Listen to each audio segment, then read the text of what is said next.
Get this done. Hey! Oh, there you are. Huh? Okay. So, oh, wow. I don't even know where to begin. Because this one right here has got me quite riled up. This one's got me a little mad. Like, I mean, it's all kind of making me mad, but this one's really got me heated. So let me just quickly get started. We're talking about Curtis Yarvin, or his government name, Curtis Guy Yarvin. A central figure in the neo-reactionary or dark enlightenment movement, he has carved out a niche for himself as a provocative and influential thinker who challenges conventional political ideologies and structures. He began his foray into political commentary through his blog, Unqualified Reservations, which he started in 2007, and those writings of his quickly gained attention for their unorthodox views and sharp critiques of contemporary democratic systems. He argued that modern Western democracies were inherently flawed and advocated for a return to more hierarchical and authoritarian forms of governance. Now, that part I've heard before. Yarvin is often credited with founding the neo-reactionary movement, a political ideology that rejects the principles of Enlightenment liberalism in favor of a return to traditional hierarchical societal orders. Neo-reactionaries believe that democracy tends to lead to societal decay and that a more stable and prosperous society can be achieved through centralized autocratic rule. Main tenets of neo-reaction. Let's see, the neo-reactionary movement, as articulated by Yarvin, rests on several key principles. The critique of democracy. Yarvin argues that democracy creates systematic inefficiencies and fosters mediocrity. He believes that democratic institutions are inherently corrupt and self-serving. He wants a return to monarchy. Yarvin advocates for the establishment of a neo-cameralist state. What does that mean? That's where the government is run like a corporation with a CEO or monarch. A CEO, yeah, he said that. I actually saw a clip where he was talking about that at some forum, but he actually said that. He wants the government to be run like a corporation with a CEO at its helm. This, he argues, would lead to more efficient and effective governance. And then there's him with his alternative facts. Well, I shouldn't say alternative facts, alternative historical interpretations. He often reinterprets historical events through a neo-reactionary lens, challenging mainstream narratives and proposing alternative explanations for his historical developments. And, oh wow, this is crazy. Anyway, I'll keep going. Yarvin's ideas have sparked considerable debate and controversy, while some view him as a visionary who offers a necessity in terms of critique of modern political systems. Others condemn his views as elitist and undemocratic. His work has influenced a variety of intellectual circles, including parts of the alt-right and tech communities. Though Yarvin himself has distanced himself from certain extremist interpretations. I find all of this stuff is extremist. I don't know what part isn't extremist so far, but okay. Yarvin's background in computer science and his residence in Silicon Valley have allowed him to cultivate connections with the tech industry. He's worked on several tech startups and has been known to discuss the intersection of technology and governance in his writings. His ideas about formalism, the notion, the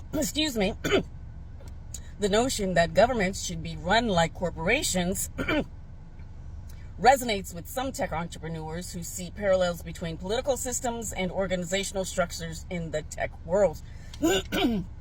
Yeah, I could see that. Like, note Elon Musk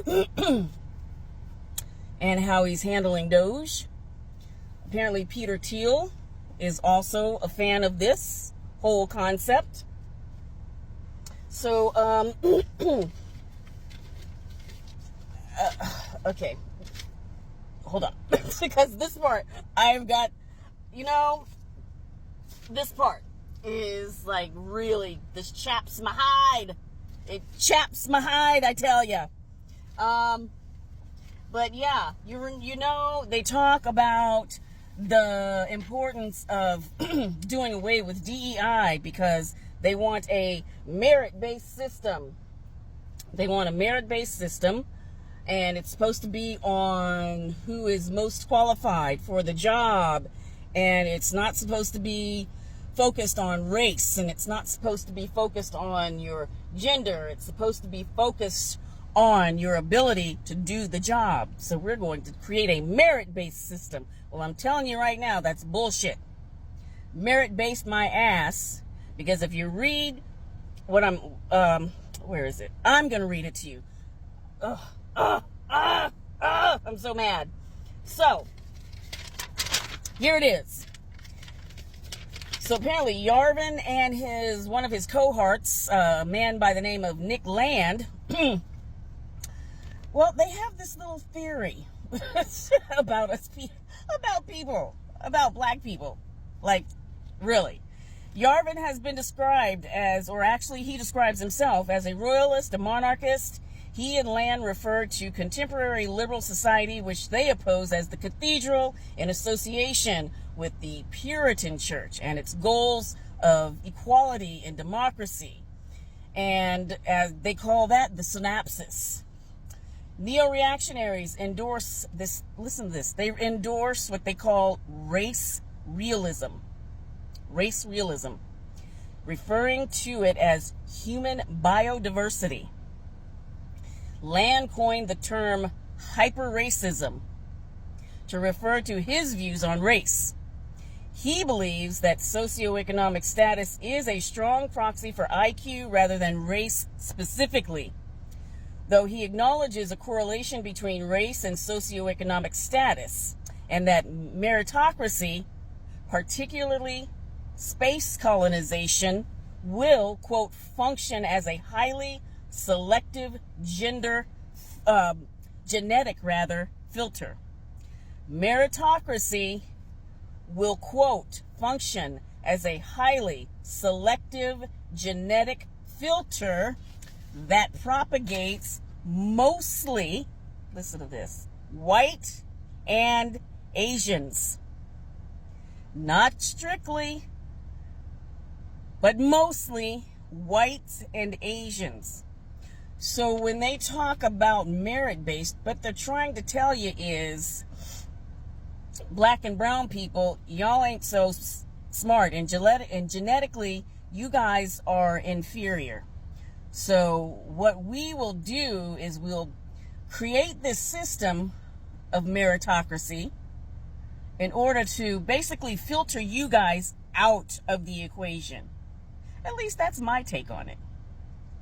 So all of these events that have occurred so far in terms of stripping away civil rights, DEI, all things related to, like, just recently with what they did, Jackie Robinson and all of these black military figures, Colin Powell, there's systematic racism going on there.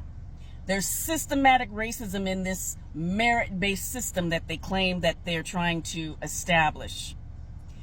It's a way of filtering us out of the equation. Listen to this. Yarvin has stated, although I am not a white nationalist, I am not exactly allergic to the stuff. His words, I'm not exactly allergic to the stuff. And he has endorsed arguments for black racial inferiority and claimed that they are being suppressed by members of the cathedral, such as Ivy League schools. Now, think about that statement and what they're trying to do now by eradicating, quote unquote, DEI out of Ivy League schools. So, yeah. Neo-reaction also functions as a means to achieve accelerationism, the use of capitalism and technology to destabilize existing systems and create radical change. Land views democratic and egalitarian policies as only slowing down acceleration and a techno-capital singularity. Techno-capital singularity. Basically, this is breaking shit quickly. Basically, listen. Okay, let me calm down. Let me calm down. Look at what Elon Musk is currently doing. Because apparently Elon Musk also subscribes to this stuff. So him and Peter Thiel, they all pretty much subscribe to this stuff. So yeah, there's that.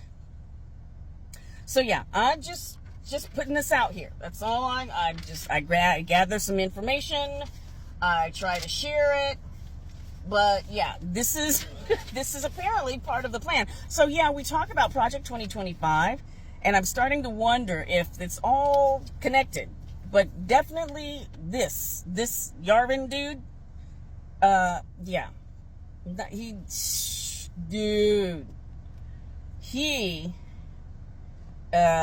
yeah. Anyway, so I found, what else was I going to share with you guys?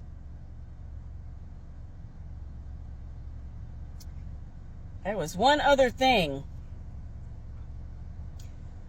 I was going to share with you real quick before I have to go.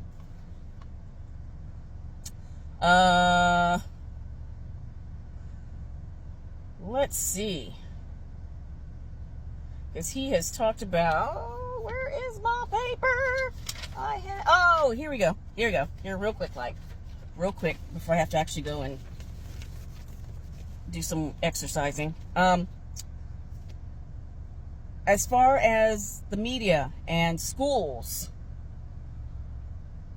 listen. Yarvin talks about his take on the media.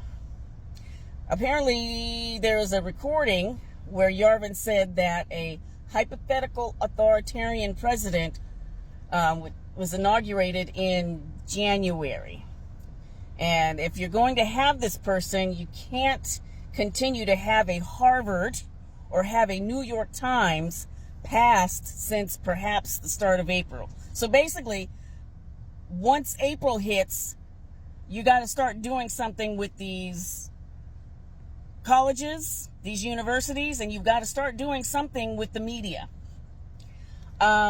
So he has some influence on that, because this is also when you've got the FCC chair, you've got Trump moving against media outlets with these lawsuits, and you've got Vice President J.D. Vance and others in the broader MAGA orbit, like Christopher Rufo, which, by the way, Christopher Rufo is the guy who coined the whole woke thing.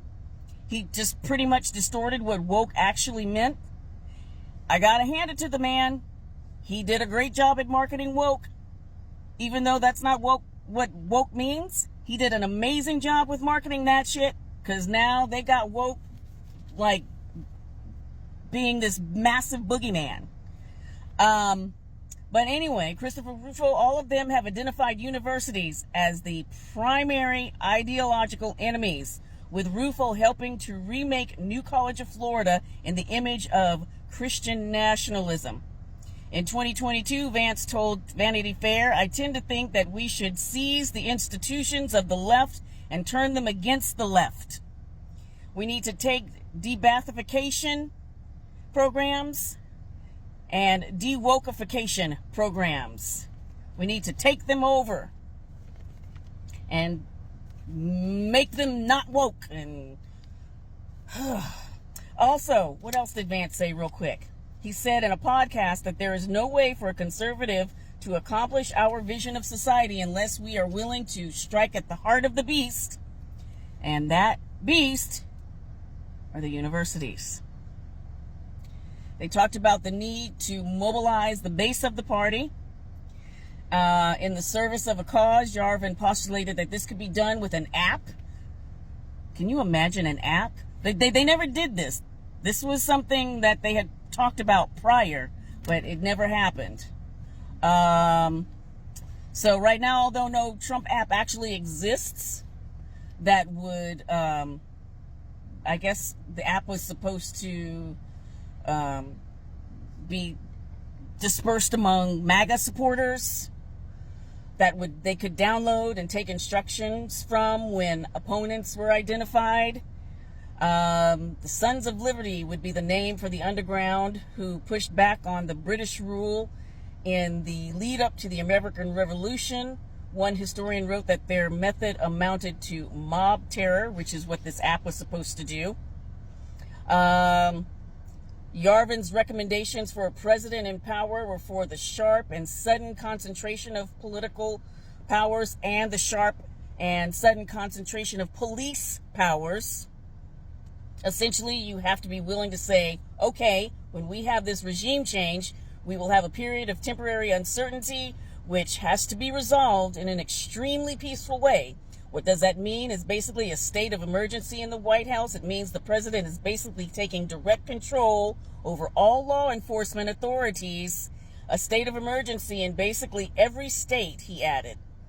And that's what Trump is basically trying to do right now. So I could go on, and who knows? I could probably do another piece on this. There's just so much, but I just wanted to hurry up and get that out there so you know that there is definitely Yarvin, between him and Project 2025.